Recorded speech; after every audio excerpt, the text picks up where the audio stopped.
What is going on, everyone? Strokefish back again with another video. It's been a while, guys. I know. I actually don't usually make draft analysis videos anymore. Number one, because it's busier time, busier life. But also because I was kind of anxious about people utilizing that to kind of see how I build, but I don't give a shit anymore. So we're going to do this because I love talking about drafting and Pokemon and just all that fun stuff. So we're going to get right into it. This season 17 of Draft Classic is upon us, and we had the third overall pick in our draft. For those of you less familiar with draft, I have like a pinned video in my videos that kind of explains draft as a concept more, but especially in the newer gens, it's a little bit more unique. Each draft kind of has its own style of like what they allow. Like, for example, we are now allowing the new megas that have been introduced in Pokemon Champions. So we can use some of those, and it's really fun because now we can use every single Pokemon with the National Dex format. So Pokemon that are no longer in the game are able to be used, and with all of their movesets up to champions, but not including ZA moves, it gets really confusing, and that's kind of where I'm like, all right, this is a lot now.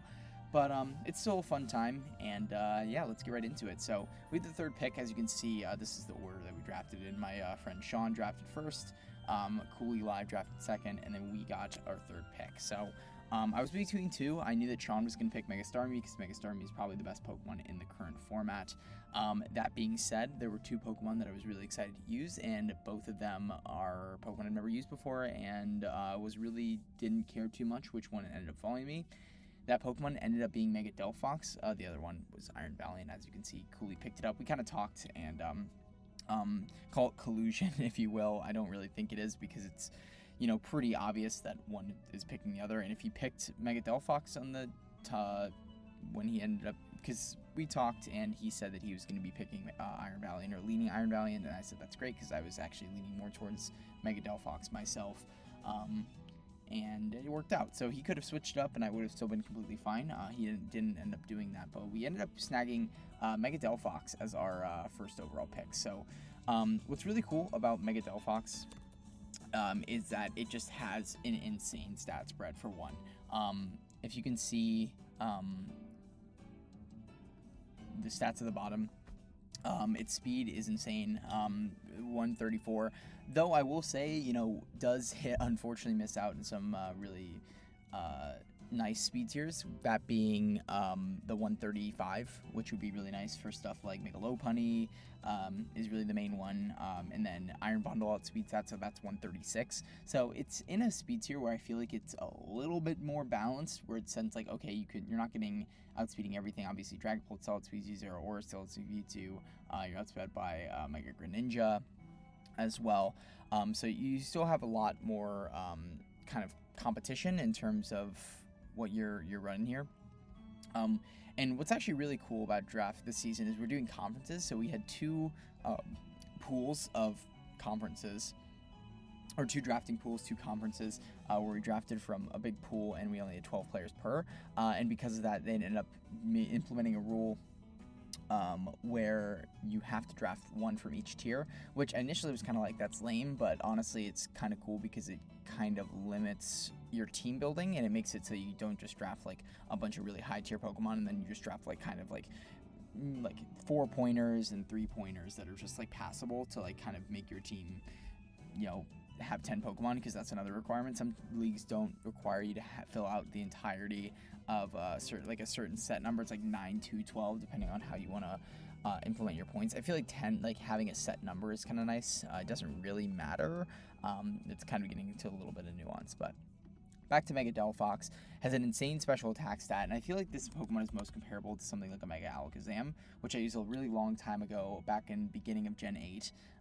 It was an insane Pokemon back then, and it's still an insane Pokemon now. Both these are the 20-pointers. Both have their upsides and downsides. Mega Delphox is slightly bulkier, especially on the special side. Though also on the defensive side, so it can live a little bit more of just like neutral hits. Mega Alakazam would typically fall over to even just a really strong physical hit, whereas Mega Delphox typically is not. On top of that, Mega Delphox has a better ability in Levitate. Levitate gives this thing a great immunity, and although Trace can have some niche usage, it typically is a worse overall ability. Levitate also removes a weakness, which is insane. And then on top of that, Mega Alakazam only has one stab, Psychic, and Mega Delphox, though its Psychic moves are hitting not as hard as Mega Alakazam, its secondary stab Fire is going to mean it's going to be hitting super, super hard, and actually harder in a lot of cases than Mega Alakazam, because you'd get stab on your Fire Blast, and the moves that it's using are stronger in base power. Something like Fire Blast, Overheat, even something like Flamethrower, that's going to be with stab hitting harder than any of Alakazam's coverage moves like Focus Blast. So all in all, I think Mega Delphox is a great Pokemon. Now, I will say that Mega Alakazam does have a lot more have some upsides over Mega Delphox, such as Magic Guard coming in. Obviously, Mega Delphox is not it's coming in on rocks. It's weak to rocks, so a little bit harder to bring in at full, which means some of that bulk may not be necessarily super useful because it's going to be obviously 25% lower than Alakazam. On top of that, Alakazam, I would say, gets slightly better moves. Overall, because it gets it's here and there, right? Like, it gets the same kind of utility as like Encore. Alakazam does get Recover. It gets stuff like what else we got here? Like Energy Ball, like moves that are like more set in base power. But yeah, Mega Delphox gets great moves. It gets Gleam, it gets Flamethrower, Grass Knot for the bulky waters. Nasty Plot is a big one because this makes this thing even more hard to down. I remember when Mega Alakazam got Nasty Plot, it was basically universally banned, and we didn't ban it, and it was still just absolutely insane. It's a little bit more manageable now in current gen because there's just more checks to it, but obviously a little bit slower than Megazam, and overall it's just a really, really fun red foam Pokemon. I'm excited to use it. So next up in the draft, we ended up getting the wheel, or like close to the wheel, and I really actually wanted to pair with King Gambit, and you can kind of see we ended up almost doing that with our later pick, but I felt like Delphox and King Gambit had really, really cool synergy together, and I had actually never used King Gambit, so I was like, you know what, I think it's time to do that. Not only just being defensively having really good synergy, where Mega Delphox basically all of its weaknesses, Dark, Ghost, Water, other than Water, like Dark, Ghost, and what else is there? Rock, are all resisted by King Gambit.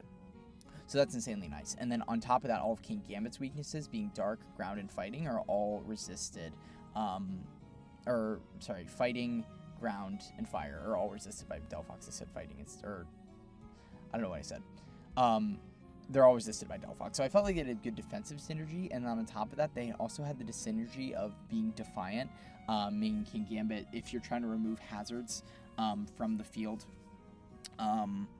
it just like Defiant was a really great kind of secondary thing to kind of pair, not necessarily with Delphox, but just like in a hazard attacking team, like if you're trying to get rid of hazards, meaning making Delphox's job easier, you're kind of boost up King Gambit. So it was a Pokemon I was really, really excited to use, but also ended up not getting it because actually the player the turn before me picked it round 2, which I think is interesting. I don't necessarily know if it's a Pokemon I would have picked round 2 because it does have a lot of glaring flaws, but it ended up being picked before you even had the option to take it. So with that being in mind, the only really high tier Pokemon left on the board, you can see Zamazenta Crown was still there, but I wouldn't have taken that anyway because actually it does have solid defensive synergy with Mega Delphox, and does different things. So I would probably consider putting it on the team, but I actually saw Garchomp there, and I have been kind of low-key a Garchomp hater. I'm not really a huge Garchomp fan, but that being said, I still liked it on the team, and I felt that it was pretty. It fit well enough where it's okay, let's do it. And so we ended up just rocking with the Delphox and Garchomp core. So Garchomp, still really good defensive synergy with Delphox. Obviously Ice is resisted by Delphox. It's not really weak to, it's not weak to Water, it resists Rock. takes most moves comfortably because it's relatively bulky. And then just overall is like a good utility Pokemon. Gives us rocks, gives us spikes, gives us sweeping with scale shot, Swords Dance sets, and just overall gives a lot of versatility. A little bit expensive for my taste. I don't necessarily know if I would have loved to spend 19 points on this, but overall I don't think point budgeting is like the end of the world. It might matter later on, but I feel like everything's like relatively marginally tiered, where like you're not getting that much of a worse Pokemon by spending a little bit more in the beginning, and then you're like kind of dealing for scraps. I feel like there's a lot of good value. But yeah, Garchomp overall is just a solid Pokemon. Gives us a solid speed tier to kind of like set in the mark. Like it's something that like, okay, as long as they get like a base 110 and then like maybe like a base 120 or something later, we may be able to, like, we should be super good with Delphox as our top end speed. So that's kind of like the thing I wanted to secure. Not that Delphox was like securing top end speed, but because it's like a fast special attacker, like it basically means that we don't have to pick like a Iron Bundle or something later to like kind of compensate for a lack of speed. So anyway, that is Garchomp, and then I really wanted something that just was a great hazard mover, and what better than the best hazard mover in the game, in my opinion, Terrapagos. Never used Terrapagos, really excited to. I always said to people I was talking about, like drafting with, hey, if I ended up seeing Terrapagos on the board, I thought it honestly wouldn't even last to round 2. It is a little bit more expensive at 18 points this generation, or this season, but I still think it's so worth it compared with Mega Delphox. Like, Terrapagos, it is a little bit of a boot spot because it's really not going to love running another item because it loses that Terra Shell ability. But its coverage is just insane. It's a really great bulky Pokemon. Great bulky normal that, you know, can sponge up ghost type moves that Delphox doesn't appreciate. Obviously, spin is the main attraction here, but it also has the ability to set up rocks in a pinch, which I think pairs really well with Mega Garchomp Mega Garchomp. I wanted to get Mega Garchomp. I was thinking about that with the Iron Valiant build, but overall, like, Terrapagos basically has every move that it ever wants to get, specially wise. Obviously, it doesn't have physical utility as much. It does have decent physical attack, but unless you're running into a team that its special moves are kind of bad, you're always going to really be running special sets. But it has sweeping potential though with Calm Mind, Rapid Spin / Rock Polish, with the strongest normal type special move that I can think of outside of Judgment, which I think is also 120. Terra Starstorm with no drawback, an amazing move, and just in general basically hits like a super effective move because you're getting 180 base power off of it, so it's a really strong attack, and just in general, like, it's pretty self-explanatory. A mon that can remove hazards super reliably versus with a Pokemon that needs hazards to be gone in order to operate it optimally. So love Terrapagos, and really excited we were able to pick that up round 3. On top of that, we were able to, in our round 4, so obviously with the snake order of the draft, we don't really pick for a while, so we got Garchomp, Terrapagos pretty close back to back. I actually was a little worried that Cooley might snag Terrapagos, but he ended up getting Rotom Watch, which was nice. So we are going to come back around, and I noticed I really wanted a bulky water. That's kind of like that third round or third leg of the draft. I'm always kind of going around, okay, it's time to get the bulky water round 4. And honestly, I was like, you know, I don't really know if this build, like, it would be nice with a bulky water, but it doesn't necessarily need it. I wanted pivoting. That was like the main thing that I wanted. I wanted pivoting and I wanted knock. Like, those two things were non-negotiable with me this round. Like, I needed something that could get in Mega Delphox, could get in my other threats, get out. Just, you need pivoting in order to have a successful draft, because if you don't, you are always going to be reliant on getting plays right, of like, oh, I have to click this move and predict this Pokemon coming in every single turn, and that's just not feasible. So what I wanted to do was get a Pokemon that kind of covered all my bases, and I felt that Ogerpon Wellspring really did that. And not only that, really paired well with something like a Terrapagos because of the fact that it's a great spinner. And founder of Awesome Dex. I started with a big idea to give all clothes a new life. Okay. What I really loved about Ogerpon was that with Terrapagos, it basically is a really awesome way to, like, I don't have to worry as much about Ogerpon coming in and taking hazard damage. Being item locked, like, it has to run the Wellspring Mask. It's going to be a little tough to get this thing in at full. But Terapagos makes that a little easier. I've been kind of hit or miss on item locked mons like Zamazenta Crowned. I think that they're really cool in the sense of like you basically are getting a really solid Pokemon and like ones that are like typically would be banned otherwise, but because they have that inflexibility and like they can only run this item, it does kind of add a layer of like, okay, well this can like never be Scarf, and this can like you know exactly what it's gonna do in terms of like its speed tiers and everything. Like you know you're gonna go first if you're out like crept to outspeed this thing, but on the same time like what is it gonna do outside of that? And that's where Ogerpon is a really fun Pokemon. Ivy Cudgel is insane. Now let me preface, and I actually didn't even know this until researching for this team. The Wellspring Mask actually boosts all your moves by 1.2, so it's basically like almost Life Orb, or like more like an Expert Belt, but if all of your moves were super effective. Which is insane. Like I didn't know. I thought that was only for Cudgel, and I also makes sense now with hindsight, because I'm like, wait a second, that makes so much more sense considering that this thing is only 120 base attack, but was hitting so hard with its moves. Because I used Ogerpon Wellspring before in a previous season, and it was really fun. I enjoyed using it. I did have Terra on it, which made it a little bit better, and basically made it unwallable because Ivy Cudgel with Terra basically two-shot the entirety of the metagame, like even resisted, like it just did so much damage. So what I like about Ogerpon is that this not only is my bulky water, like bulky water with quotes, it also can beat other bulky waters, which I saw my team was kind of struggling with at this point, right? Like Terapagos can run like Terra Star Storm, but like something like a Suicune or like a pressure Pokemon can kind of just like take away that PP and really kind of make it harder to function. And obviously Mega Delphox doesn't love those things being around because most of them can take a hit. Even like a Grass Knot, they can usually take and then just like kill it back with like a physical water move, two special water moves. Like they can kind of sit on Mega Delphox, and that's not what I wanted. So I wanted a Pokemon that not only could beat bulky waters, but was a pseudo bulky water itself. And Ogerpon fit that description perfectly. And to top it all off, it gave me the two things that I absolutely need on draft, which are knockoff and U-turn. Like you need to be able to remove items, you need to be able to pivot around your team in order to effectively beat your opponent. Like you need to be able to have those mid-ground moves, stuff like spikes as well. Like that is going to be the creme de la crop of this draft, right? Like having more spikes is great because it also basically alleviates Garchomp from having to run spike sets every week. Does it appreciate having that option? Absolutely.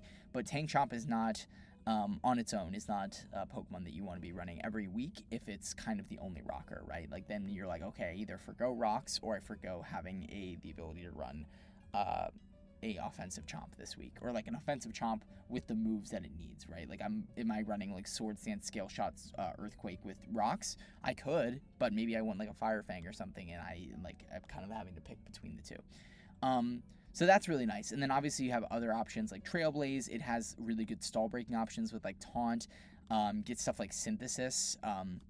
Obviously your grass moves are great, and even gets Horn Leech, which is incredible to kind of stall break as well. Like if you're kind of sword stancing up, which it gets as well, you can have more longevity with having Horn Leech. So kind of just, and then obviously you have powerful options with Power Rip, the ability to beat dragons with Play Rough. You even get stuff like Superpower and Low Kick, because I know that like everyone's like, oh, I wish that Ferrothorn was in the game so it could wall Ogerpon Wellspring. Well, in draft obviously it gets Superpower, so Low Kick, Superpower, great for those like super heavy Pokemon that are in the format, and then like Superpower for like less heavy Pokemon that need to get hit by this thing. So overall, Ogerpon Wellspring is great, and not to mention that Ivy Cudgel is non-contact, so it's really difficult to slow this thing down from clicking Cudgels and Cudgels and Cudgels. So really fun Pokemon, excited to use it, and to top it all off is that 110 speed too that we really wanted to have above Garchomp. So that is Ogerpon Wellspring.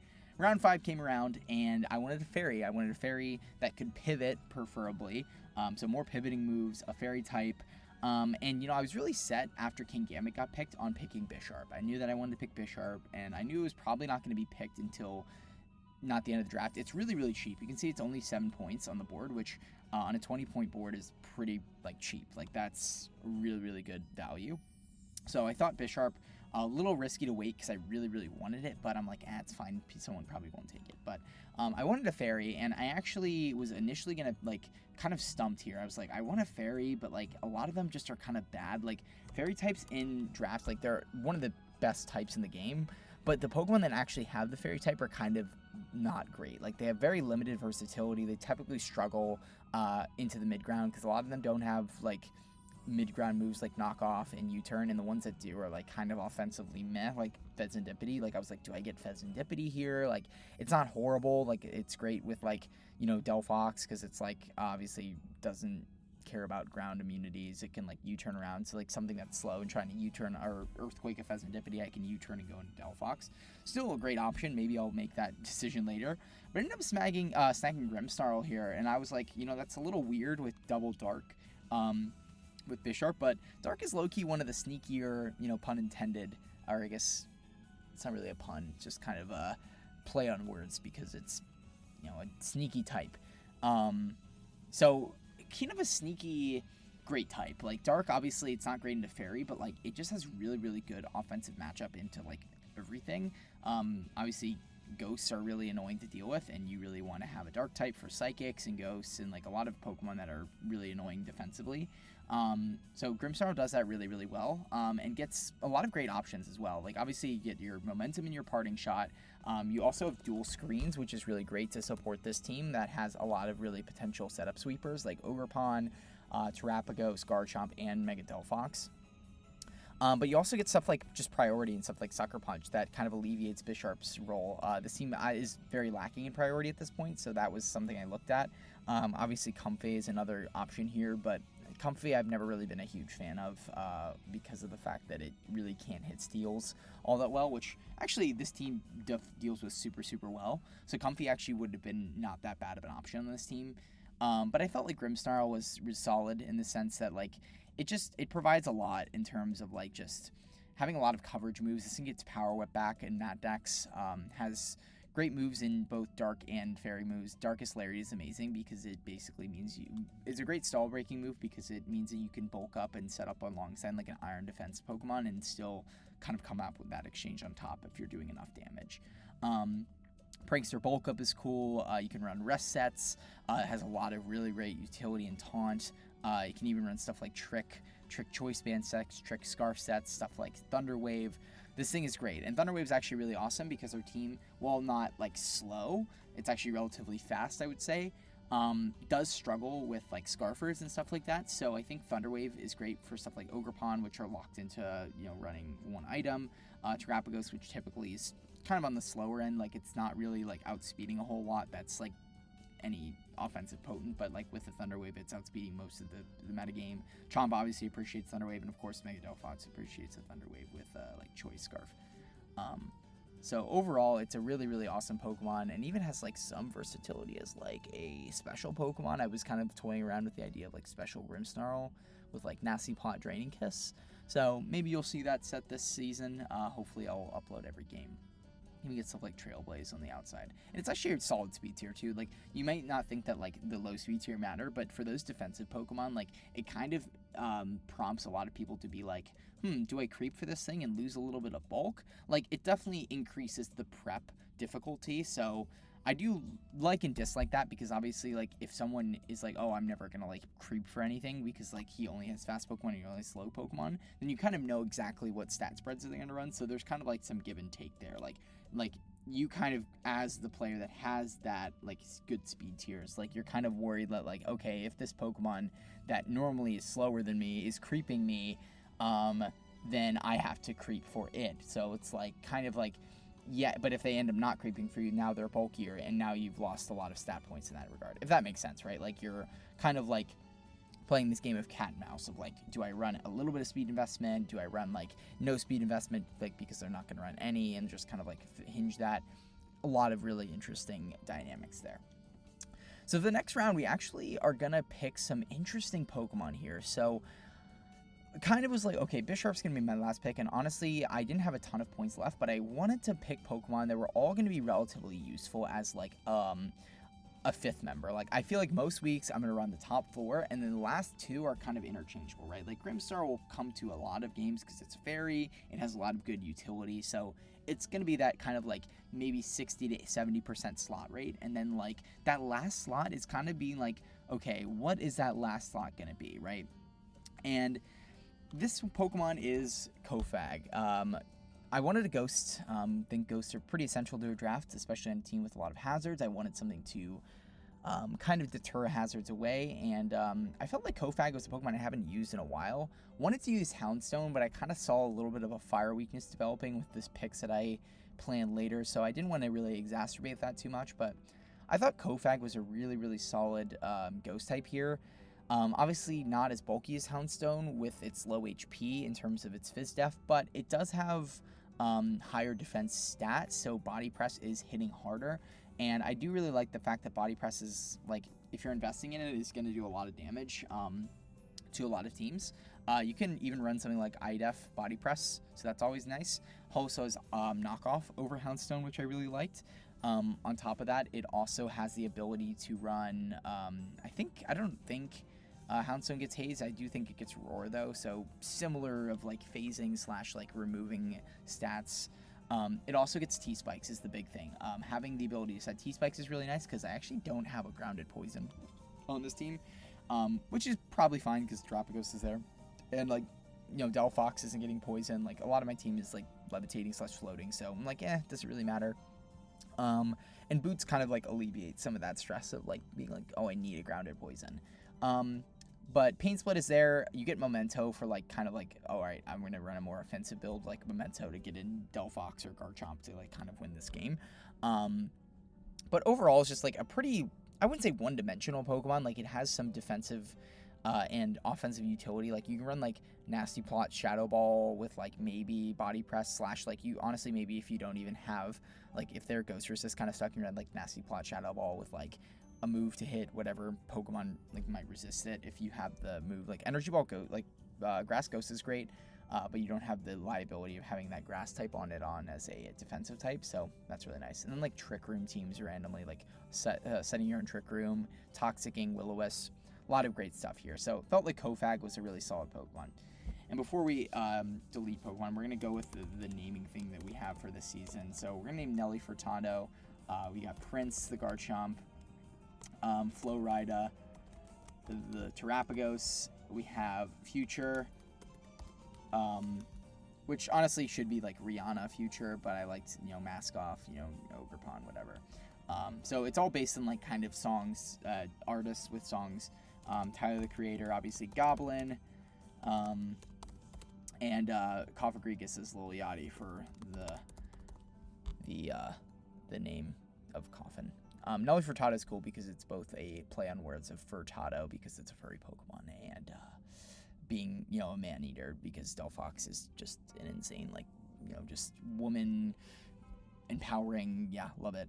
Even though it's technically not a woman, but because it could be both genders. And Prince Purple, just because it's you know, dearly beloved Garchomp, which is funny because Kraken Nation, the head of this league and a long-term friend of mine, loves Garchomp, so felt like that was kind of a fun, and it's like a prince, like king, whatever. Flowrida, right round. You spin me right round. Terapagos, so. And I think that's another artist as well. My musical knowledge is better than this, but obviously I'm in Pokemon mode, so I think those are in 2 different hemispheres of the brain, left and right. Actually, it's probably both. I don't know. I've been studying for the MCAT, so I should probably know this. But anyway, we're going to go on to the last 4 picks that we ended up picking, and my second pick of this, like, kind of round 2, blah, blah, blah, was Swallow. Actually, Kilowattrel was on the board, but number 1, it was 1 more point, which would made my point distribution a little bit messed up. So I ended up going with Swallow for the more affordable pick, and I actually, even though I have 2 normal types on this team, I was like, you know what, I really don't need Kilowattrel, right? Like, Kilowattrel is great, but, like, at the end of the day, I was like, it's very locked into what it did, right? Like, it was very, like, pivot, you know, it's, you know, heavy duty boots, like, maybe you can run, like, a little bit of a bulkier set, but, like, you can't really set up, you can't, like, it doesn't really have any versatility. It's like just volt switching, maybe a Thunder Wave here and there. Hurricane, air slash. Maybe you can run like Rain Dance, Weather Ball if you're like really feeling spicy. But for the most part, it's nice because it gets 3 great abilities. Wind Power, Volt Absorb Competitive. It's a great flying resist, so that was kind of something I was like, ooh, flying resist, that's really cool. But it doesn't even get it doesn't get defog either, which is like maybe that would have sold me, but like, you know what, I'll get Kilowattrel. But it is 1 point more. It's really there for the speed tier, right? Like, it's there for the speed tier. Swallow, I obviously didn't have a flying type, but Swallow is great because it can also run physical sets, which I think I've learned from my my good old friend Akeem that Swallow is just a fun Pokemon, right? Like, it's got the ability to run special sets with Boom Burst, Heat Wave, U-Turn, and then like Hurricane, or like Quick Attack, like whatever your like last move is. But it's really just spamming Boom Burst with Scrappy, or you're running the Guts set with Facade, Guts, Facade, U-Turn, Brave Bird, and then Quick Attack most likely is your last move, because it doesn't really get a great move to hit rock types. So it could run like Steel Wing, I guess, if you really wanted to. But this is going to be your set for the most part. So I like that about Swallow. Obviously, it's very, very frail, but it has really great options. Obviously, it's kind of locked into either running Flame Orb or Choice Specs, but maybe you can even run like a Scrappy with Boom Burst set, Scrappy Heavy Duty Boots, because Boom Burst is still hitting relatively hard. You don't really get any setup moves. You do get Workup, which is something. But if we look at our status moves, yeah, it's basically just Workup, and that's it. Does give you some like possibility for like a Guts. Like, you know, you can run like Workup with like Facade and Boom Burst, double, but like Boom Burst is probably better with Scrappy. But if, you know, maybe your opponent doesn't have a great Ghost type, and you can run both. So, or you just run it with just one attack or like one-dimensional set. So it doesn't really get any setup moves, but, you know, neither does Kilowattrel. It just gets competitive, which is good, but we do have a way to deter hazards already, with the Pokemon we end up picking last. So it was like, you know what, it's fine, we're good. So yeah, Swallow, a little bit one-dimensional, but in terms of like set versatility, it's very, very, very good. So you're like, okay, I think the fact your opponent is like pretty sure it's probably one or the other, but like they're not positive. They're like, it could honestly be Guts or it could be the spec set, and you don't know until you see it click a move. So that could be very scary, because maybe if you're like hinging your bets on it being the physical set, and then you go into your Phys Dep Pokemon and it takes a Boom Burst and it takes like 70%, you're like, shoot, okay, well, all right, well, that's really tough. And then you're having to like switch around it, and it's super fast, so it's like really tough. So not a Pokemon that I'm probably expecting to bring a whole lot, but it does set that speed tier. So Pokemon are like that are of the faster variety have to, like, something like a maybe like a Dragapult or something, or like a lot of Pokemon in that like in between speed tier between the Delphox and Ogerpon speed tier are still like, do I run Jolly for this Swallow, or do I run Adamant for and still outspeed the Ogerpon? So it's something to consider. What's it called? Okay, so after this round, we had 2 more picks before our last round, because the last round we went third to last. So we went with 2 picks that I was really, really excited to use. One, I've a tried and true Pokemon that I've used all the time. We'll go over that one first. We're going to go with Eldegoss. Past few seasons, I've used Eldegoss. It's just been absolutely incredible. It's a great, great spinner. It's a great pivot. Do I expect to use this thing super often? Not really. I was actually really close to being in between Lilligant here. Lilligant is a great 2-pointer as well. Doesn't a little redundant with the grass type, but I will say the 90 base speed tier is nice because it allows Pokemon that are in between Chomp and Terapagos to be like, it basically forces the base 100s to consider running Jolly over Adamant. Now they still could. I wouldn't say it's safe for base 100 to run Jolly or Adamant, because it's like, okay, well, what if I run Adamant Garchomp? Now you're taking a ton more damage and you're slower. So a little bit, not necessarily like the most important thing there, but I will say it was a very great Pokemon for 2. Like, you have Quiver Dance, and like really all you need is like Grass move, Fairy move, and then like you have the room to run like Sleep Powder, you can run like Healing Wish, you can run like a lot of different stuff here. Well, not a lot, but like you can run Healing Wish, you can run Sleep Powder, you can run Terra Blast if like maybe you like want to hit something a little bit. Like obviously steals are gonna be this thing's absolute boon. Maybe Pollen Puff for like grass types or something.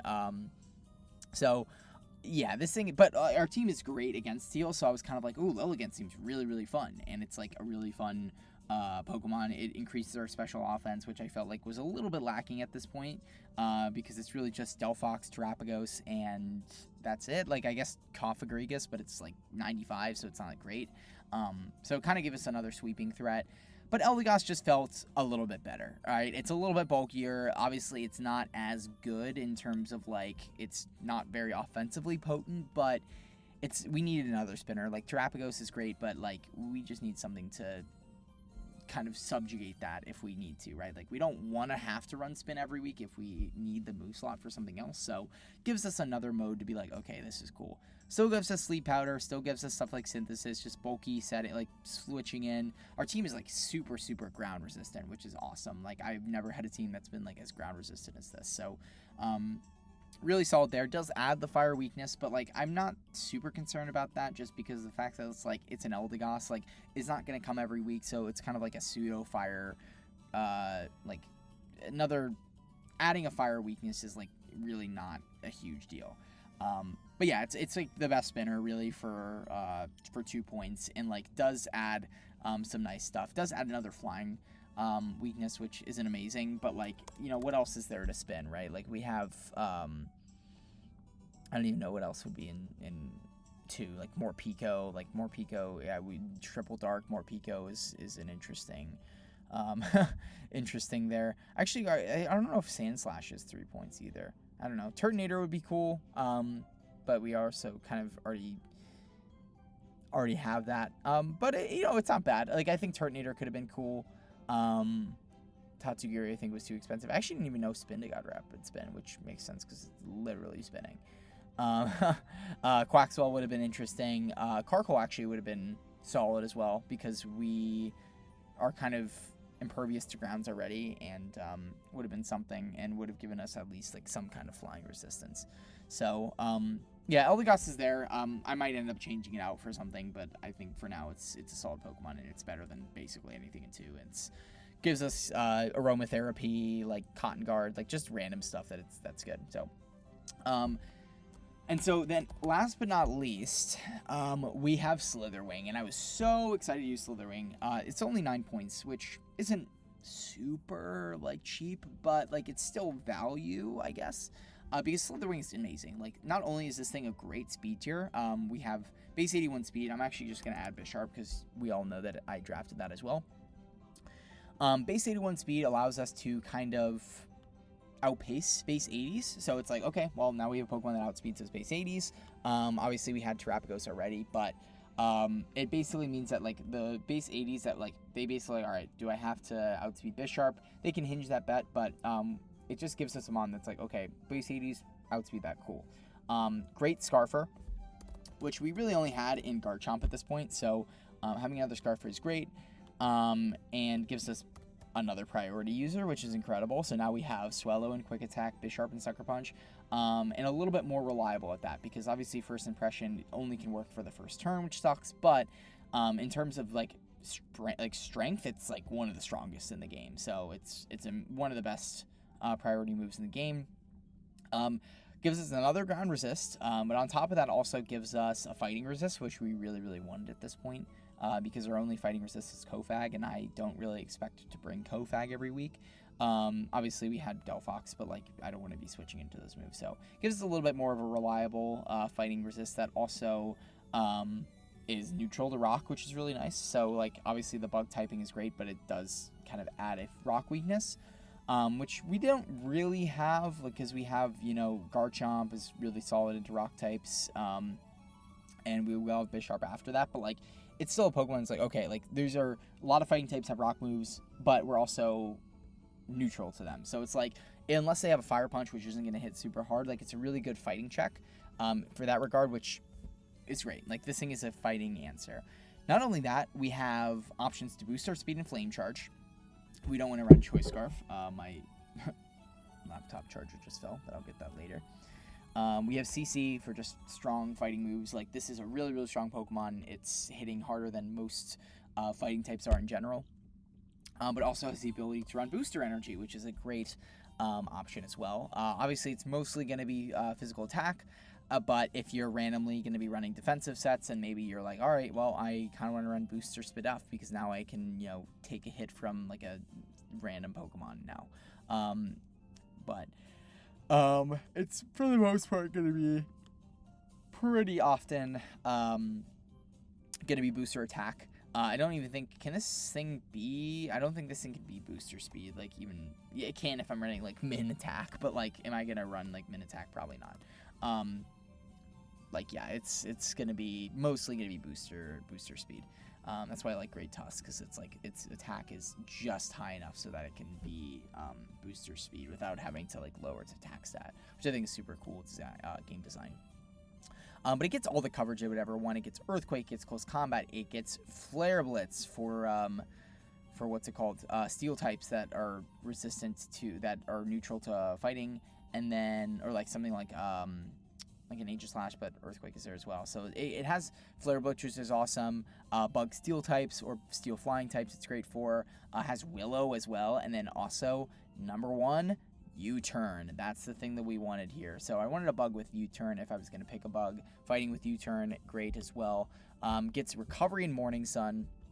Has access to some fun side moves like Hurricane, Leech Life. It actually doesn't even have bad special attack either, so it can run, keyword can, not should, run special attacks. I don't actually think it gets, does it even get any special fighting moves? No, it doesn't. It just gets Bug Buzz and Heat Wave, which, listen, those are all solid moves, so it's there. But yeah, it gets great moves. Bulk Up for setting up. It gets Flame Charge as well. And yeah, Wild Charge is like a random move. It also gets, and like maybe Zen Headbutt for Pokemon that are like poison types that are not resistant to ground or something. I don't know what thing would be like Crobat or something, but no one picked that. It actually also gets Poison Powder. So it actually, a Gen 9 Pokemon that can actually do something, gets Heat Crash as well. A Gen 9 Pokemon that can actually poison things. Now, obviously not toxic them, but it can Willow, it can poison, and it can Stun Spore. So Stun Spore is really cool as well because it can poison some ground types as well. So that could be really cool. And kind of some synergy with Cofagrigus with like Toxic and such. So, or like Hex. So that could be really good. So Stun Spore is awesome. Close Combat, yeah, this thing is really, really cool. It even gets like flying coverage, like if you for some reason can't hit something super effectively with your bug moves. And then Leech Life as well to just get some solid bug type damage that also gives you recovery. So really, really fun Pokemon. I don't know why you run Dual Wing Beat over an Acrobatics though, so there's that. So yeah, that's Slitherwing. Really, really excited to use this thing. And then last but not least, we have Bisharp. Knockoff is incredible. Sucker Punch is there. Iron Head is awesome. And yeah, it's just a fun Pokemon to use. You even get Low Kick. And it really synergizes well with Delphox, obviously. Same reasons I listed for Kingambit are here as well. Because it's not Dex, you still have Knockoff again. And unfortunately, we are not able to use Pursuit, so it doesn't have that. But it does get Rocks now, so that is a nice addition there. So having Rocks Knockoff, it's actually really solid as a defensive Pokemon with Eviolite now. It's not going to be as good as Kingambit, but it is faster, so that is nice. It's not too much weaker, though you aren't able to run Supreme Overlord, which sucks. But you do have Defiant, which will make it so that Intimidate Pokemon can't slow you down. And you kind of get out there versus Defog Pokemon. So, versus all our like Spike Stackers and Garchomp and Ogerpon, and like Kofag and potentially Terapgos. I love when we have a Defiant Pokemon. It just makes it so that you just deters Defog, which makes it so hazards are most likely going to stay, or a little bit more likely to stay. Even also gets like Thunder Wave and other random moves like Stone Edge. Most part is just going to run. It's like Iron Head, Knockoff, Sucker Punch, Sword Stand set. But there are some options there. So anyway, that's going to be our team. for Season 17 of Draft Classic. Really excited about this one. I think it's one of my more favorite teams. It's maybe not the best constructed. It has a lot of defensive holes that I can see. But offensively and like utility-wise, it's going to be scary. So I'll see you guys in the next one. Hopefully week 1 coming up soon. And with that, guys, I'll see you guys then. Peace.